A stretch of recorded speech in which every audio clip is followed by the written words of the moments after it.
उस फंगस की वजह से काफ़ी मिकदार में जो है वो ट्राउट जो है वो ज़ाया हुई हैं।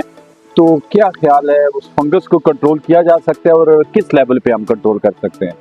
जी, ये इसरार साहब हैं, यहाँ के सुपरवाइजर हैं। इधर सारी जितनी भी एक्टिविटीज़ होती है उनको ब्रीडिंग की और इनको कीपिंग की उनको सुपरवाइज करते हैं। तो उन्होंने हमें पिछले साल बताया था कि यहाँ पर ट्राउट बहुत ज़्यादा इफेक्ट हुई थी और बहुत कम हमारे पास ट्राउट रह गए थे just because of the fungal infection.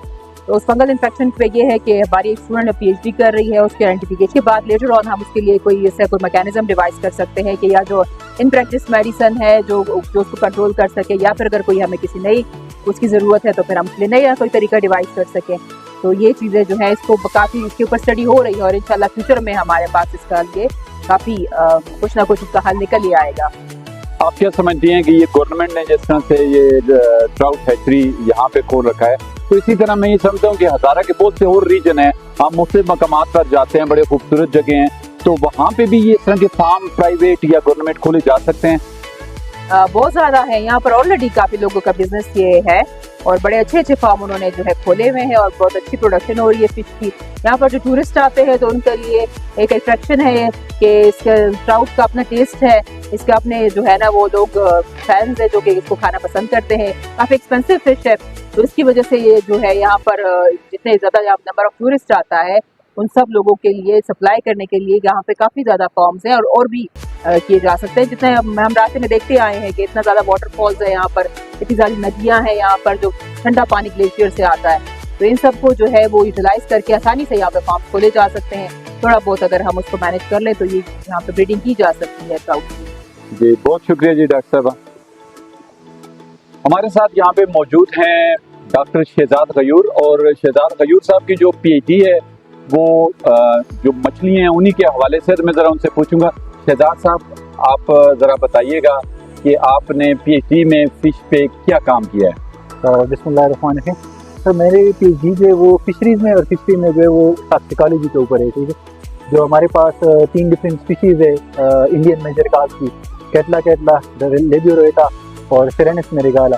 तो इसके ऊपर आजकल जो हमारे पास कॉमन जो एग्रोकेमिकल स्प्रेज होते हैं फ्रूट्स के ऊपर, जो दूसरे वेजिटेबल के ऊपर, उनका इफेक्ट चेक किया इनके हार्मोन के ऊपर, इनके टिश्यू हिस्टोलॉजी के ऊपर, इनके एंजाइम्स के ऊपर और इनके DNA डैमेज के ऊपर जो जीनोटॉक्सिसिटी चार्ज करते हैं कि ये पेस्टिसाइड जो है वो किस हद तक जो है वो फिश को डैमेज कर रही है। यानी आपका कहने का मतलब ये है कि जो हम मुख्तलिफ किस्म के जो पेस्टिसाइड वगैरह या हेर्बिसाइड वगैरह वो जो पानी में पहुंचते हैं तो सारी बात है वो फिशेस भी उनको इनहेल करती हैं, तो उनका जो है वो उनका क्या असर होता है फिश की बॉडी पे या फिर, तो क्या समझते हैं जो ट्राउट है, ट्राउट तो एक नेचुरल एक ठंडे पानी की पैदावार है, तो यहाँ पे भी आप समझते हैं कि कोई इस तरह के टॉक्सिक इम्पैक्ट्स हो सकते हैं? क्योंकि ये तो कुदरती एरिया है, यहाँ पे हमें कोई इंडस्ट्री नजर नहीं आती और केमिकल नजर नहीं आते, लेकिन फिर भी कुछ ना कुछ तो हो सकता है। तो आप क्या समझते हैं कि ट्राउट को भी खतरा है? दूसरी आजकल लोग जो है ना जब फिशिंग करते हैं तो इसमें आजकल वो केमिकल ये जो पेस्टिसाइड वगैरह थे ये इसकी फीड में मिक्स करके वाटर बॉडीज के अंदर इंट्रोड्यूस करते हैं, जिसकी वजह से इसका जो नेचुरल हैबिटेट है वो सारा का सारा डिस्ट्रॉय हो रहा है। ये बताएं कि ये यहाँ पे हमने ट्राउट देखी हैं, इसरार साहब मजीद भी हमें आगे ट्राउट की वो दिखाएंगे, तो यहाँ कौन कौन सी टाइप्स हैं ट्राउट की? यहाँ पे पहले तो ये बेसिकली जो है वो रेनबो ट्राउट की जो है वो ब्रीडिंग कर रहे थे, लेकिन अभी इन्होंने बाहर कनाडा से मंगवाई हुई है क्या कहते हैं उसको गोल्डन ट्राउट, तो वो भी अभी यहाँ पे ये कोशिश करे कि उसकी ब्रीडिंग करे। तो बाकी जो ये रेनबो ट्राउट कर रहे हैं यहाँ पे ब्रीडिंग करके उनके, क्योंकि ये जो है वो कोल्ड वाटर फिश है और ये तब ब्रीड करती है जब इसको फास्ट रनिंग वाटर मिलता है, ठीक है। तो ये यहाँ पे अगर आप देखें तो इन्होंने अरेंजमेंट भी ऐसी की हुई है कि इनको फास्ट रनिंग वाटर जो है वो प्रोवाइड किया हुआ है। जी पानी का इनलेट है, पानी आ रहा है और दूसरी जानिब से पानी जा रहा है, तो फ्रेश वाटर सप्लाई हो रहा है। दूसरा ये अगर स्टैग्नेंट वाटर में ये सर्वाइव तो करती है लेकिन ये ब्रीड नहीं करती, ठीक है, जब तक इनको रनिंग वाटर ना मिले। तो यहाँ पे ये इनकी ब्रीडिंग करके तो इनको जो फिंगरलिंग्स होते हैं जो प्राइवेट यहाँ पे फिश फार्म है जितने ट्राउट के, ये उनको भी सप्लाई करते हैं और जो नेचुरल इनका यहाँ पे हैबिटेट है वहाँ पे भी ये फिंगरलिंग्स होते हैं ताकि इनकी पॉपुलेशन जो है वो मेंटेन रहे। डॉक्टर शहजाद साहब आपका बहुत बहुत शुक्रिया। इसरार साहब यहाँ पे मौजूद हैं, वो यहाँ इस जो हैचरी है इसकी देखभाल भी करते हैं, तो उनकी तरफ जाते हैं, बल्कि हम उनसे रिक्वेस्ट करते हैं कि हमें वो यहाँ से घुमाते हुए लेके जाएं और साथ साथ ब्रीफिंग दें। जी हमारे साथ मौजूद हैं इसरार साहब, और इसरार साहब इस जो हैचरी है ये यहाँ की फिनों की इसकी देखभाल करते हैं। तो इसरार साहब अस्सलाम वालेकुम, अलैकुम, कैसे हैं आप? अल्लाह का शुक्र। हमें थोड़ा सा बताइएगा कि हैचरी से लेकर यानी हैचिंग जहाँ पे आप करते हैं वहाँ से लेकर जब ये मछली तैयार हो जाती है तो क्या प्रोसेस है, मुख्तसरन आप हमें दिखाएंगे और साथ ब्रीफ करेंगे। सर में इस तरह है कि ये हिस्ट्री है, यहाँ पर प्रोडक्शन सेंटर है। पहले यहाँ पर ब्राउन ट्राउट की प्रोडक्शन होती थी जो बरदानिया और उसकी कोरबजवार में पाई जाती है, और अब रेम्बो उससे ज़्यादा ग्रोथ है, वो लोग अच्छी हेल्दी मछली है, इसकी हम कर रहे हैं। ये 1978 में पाकिस्तान में आई है, ये अमेरिका कनाडा इन मुल्कों में पाई जाती है। तो इसकी हम यहाँ पर प्रोडक्शन करते हैं, बच्चे पैदा करते हैं, बच्चों को दरियाओं में छोड़ते हैं। अभी प्राइवेट सेक्टर बहुत ज़्यादा फाल हो गए, उन पर बच्चे सेल करते हैं, इस तरह के। अच्छा इसरार साहब, आपने कहा कि जो आप दरिया में बच्चे फेंकते हैं तो इसको शायद सैपलिंग कहते हैं, स्टॉकिंग जी, स्टॉकिंग वर्ड यूज होता है जी, कि यहाँ से हैचरी से बच्चे पैदा करके दरिया में जो इसकी नेचुरल हैबिटेट है, ठंडा पानी है कुनहार का यहाँ पे, तो यहाँ पे जो है वो बच्चे जो हैं वो फेंके जाते हैं ताकि उनकी अफजाइश हो, ज़्यादा से ज़्यादा ये मछली फैल सके। तो चलते हैं और इसरार साहब के साथ देखते हैं कि हैचरी में अंदर क्या क्या।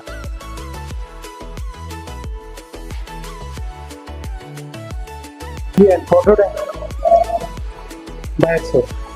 अच्छा ये वहाँ से मंगवाए ब्राजील से, और ये सारा फीमेल स्टॉक है, मेल इसमें नहीं है, अच्छा ये सारे फीमेल हैं। सारे फीमेल।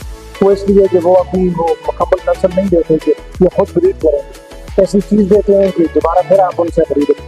ये मेरा आपसे ये सवाल है कि आपने कहा ये सिर्फ फीमेल है जी, तो क्या इनको आगे अंडे देने के लिए या बच्चे देने के लिए, जाहिर बात है ये अंडे देती हैं, अंडे देते हैं। तो अंडे देने के लिए मेल का होना जरूरी नहीं है? मकसद ये है कि उनका अपना एक सेटअप है। जी। अगर आप मिक्स स्टॉक मंगाएंगे उनसे तो वो इससे 3 गुना ज़्यादा रेट पर मिलता है। अच्छा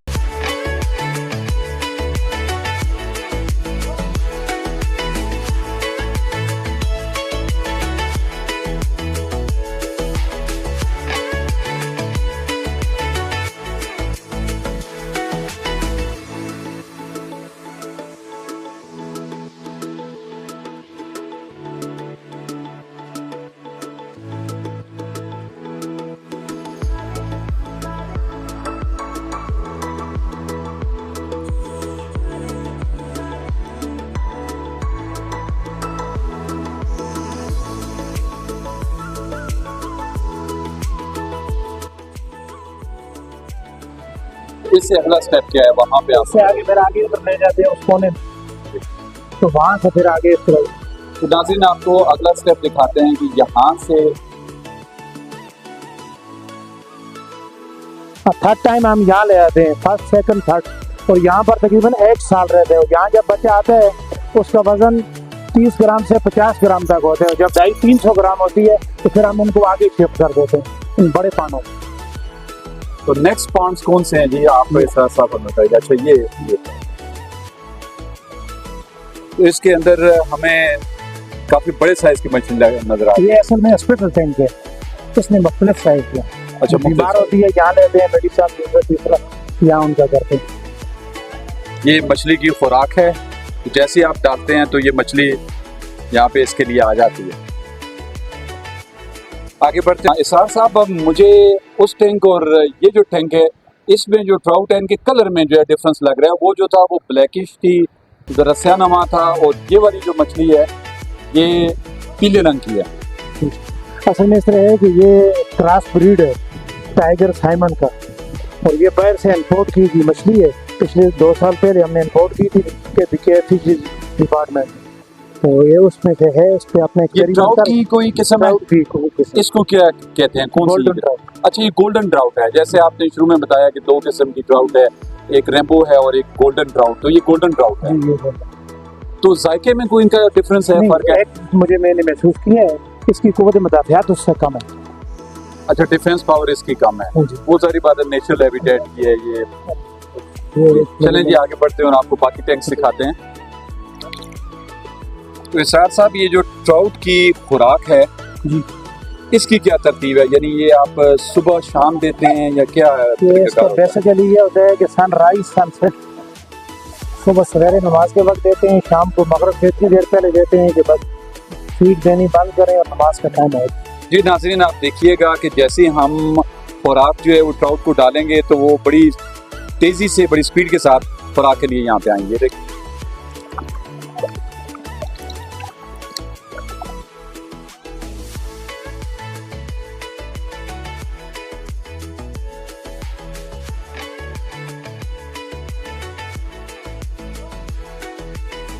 मैं देख रहा हूँ कि यहाँ पे काफ़ी मिकदार में जो है टैंक्स हैं या हिसाब से बनाए हुए हैं। तो ये कितनी तादाद है और ये साइज वाइज इनको जो है वो बनाया जाता है? इनको एक स्टैंडर्ड साइज होता है 10 बाई 50 बाई 5, 50 फुट लंबा, 10 फुट चौड़ा और 5 फुट ऊंचा। ये स्टैंडर्ड साइज है। आप 100 फुट वाला भी बना सकते हैं, 70 वाला भी बना सकते हैं, 40 वाला भी बना सकते हैं। और ये ब्रू टैंक होता है, उसकी पानी की डेप्थ कम से कम 4 फुट होनी चाहिए। और इसी तरह ईयर लेग्स का होता है, मार्केटेबल का होता है, फ्राई का, सेफ फ्राई का, मछली के वेट के हिसाब से उसकी डेप्थ रखी जाती है। अच्छा, ये नहीं उसका जो वेट होगा उस हिसाब से डेप्थ भी होगी जी।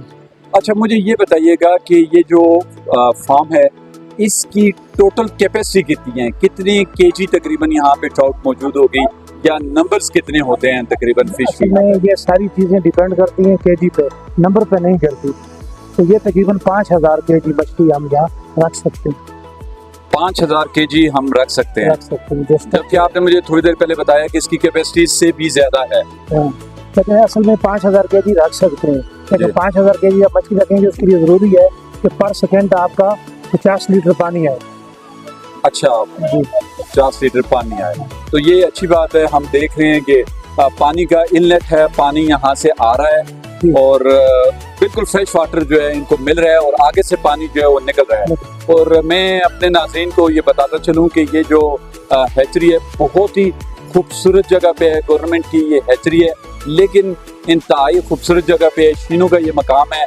मेरे बिल्कुल सामने दरिया कुनहार बड़ी तेज मौजों के साथ बह रहा है। तो मैं वाहिद से रिक्वेस्ट करूंगा कि जो दरिया की मौजें हैं वो ज़रूर दिखाएं। ये दरिया कुनहार है जो वहाँ से नारान से भी पहले से शुरू होता है और ये कश्मीर तक जाता है।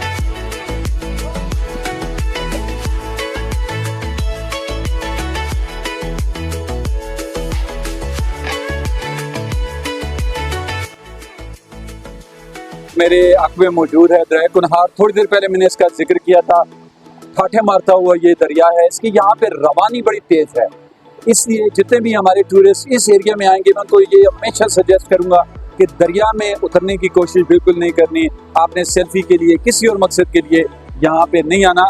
तो इसरार साहब आपका बहुत बहुत शुक्रिया। आपने ये जो हैचरी है और ट्राउट फिश है इसके हवाले से हमें बड़ी अच्छी इन्फॉर्मेशन दी। यकीनन ये इन्फॉर्मेशन हमारे बाकी जितने भी नाज़रीन इस वीडियो को देख रहे हैं उन तक पहुँचेगी और जब भी वो यहाँ पे इस एरिया में आएंगे तो ज़रूर जो है ये गवर्नमेंट की हैचरी है इसे विजिट करेंगे और देख पाएंगे कि जो ट्राउट जो हम बड़े शौक से खाते हैं, जो इंतहाई लजीजा मछली और काफ़ी एक्सपेंसिव है। तो वैसे इसरार साहब तकरीबन यहाँ पे इनके जो अगर प्राइवेट जो फिश फरोख्त कर रहे हैं ट्राउट, तो किस रंग पर केजी यहाँ पे दे रहे हैं? तकरीबन 2000-2500। जी नाज़रीन, अगर आप इस एरिया में आते हैं तो आपको तकरीबन ये 2000 से लेकर 2500 पर केजी जो है वो मिलेगी। तो इसरार साहब आपका बहुत बहुत शुक्रिया। इंशाल्लाह फिर जिंदगी हुई तो आपसे जरूर मिलेंगे। थैंक यू जी, बहुत शुक्रिया। तो वीवर्स, आज आपने न सिर्फ शीनो ट्राउट हैचरी की सैर की बल्कि बहुत सी इंफॉर्मेशन भी हासिल की। यकीनन हमारी वीडियो आपके लिए इंतहाई दिलचस्प साबित हुई होगी। लिहाजा हमारी वीडियो को लाइक करें, चैनल को सब्सक्राइब करें और बेल आइकन ज़रूर प्रेस करें ताकि हमारी नई वीडियोस तक आपको रसाई हो सके। अपने मेज़बान डॉक्टर फैसल रोज़ को इजाज़त दीजिए। तब तक के लिए अल्लाह निगहबान।